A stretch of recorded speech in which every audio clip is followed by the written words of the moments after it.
দীর্ঘ ১৬ বছরের একচ্ছত্র ক্ষমতার পর গত বছরে ছাত্র জনতার গণ অভ্যুত্থানে দেশ থেকে পালিয়ে যান আওয়ামী লীগ সভাপতি শেখ হাসিনা। ২০০০-এর অধিক ছাত্র জনতাকে হত্যা এবং অগণিত মানুষকে নির্যাতনের দায়ে জনরোষে তার রাজনৈতিক ভিত্তি ভেঙে পড়ে।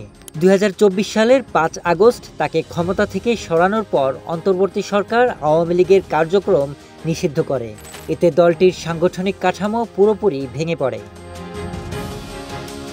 বর্তমানে হাসিনা মোদী সরকারের আশ্রয়ে ভারতে অবস্থান করছেন। তবে তার চলাফেরা এবং দলের সদস্যদের সঙ্গে দেখা করার উপর রয়েছে কড়া বিধিনিষেধ। এমন পরিস্থিতিতে ছেলে সজীব অজেদ জয় এবং মেয়ে সাইমা অজেদকে নিয়ে উত্তরাধিকার পরিকল্পনা সাজাচ্ছেন তিনি।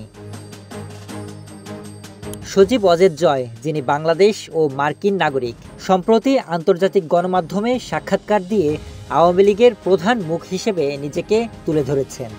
অন্যদিকে সাইমা অজেদ মায়ের ঘনিষ্ঠ সহচরী হিসেবে সরাসরি রাজনীতিতে সক্রিয় হচ্ছেন।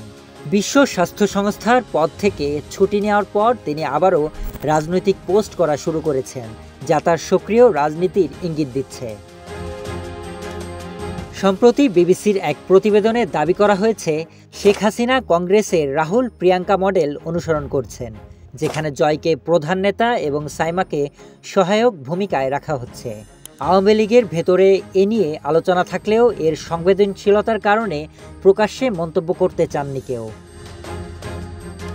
এদিকে আওয়ামী লীগের সাধারণ সম্পাদক ওবায়দুল কাদের ক্রমেই প্রান্তিক হয়ে পড়ছেন। 10 মাস ধরে ভারতে থাকলেও শেখ হাসিনার সঙ্গে তার সাক্ষাৎ হয়নি, যার পরিবর্তে কলকাতার 3 জন নেতার উপর ভরসা করছেন হাসিনা। বর্তমানে আওয়ামী লীগের কার্যক্রম একটি ত্রিভুজাকার নেতৃত্ব কাঠামোর মধ্যে চলছে, যেখানে দিল্লিতে শেখ হাসিনা ও সাইমা, যুক্তরাষ্ট্রে জয় এবং কলকাতায় দলের কয়েকজন গুরুত্বপূর্ণ নেতা। এমন অবস্থায় বলাই যায় আওয়ামী লীগকে নতুনভাবে নেতৃত্ব দিতে হাসিনার উত্তরসূরি হিসেবে জয় অথবা পুতুল মনোনীত হবেন। Sharif Rahat, news desk, hello Bangla.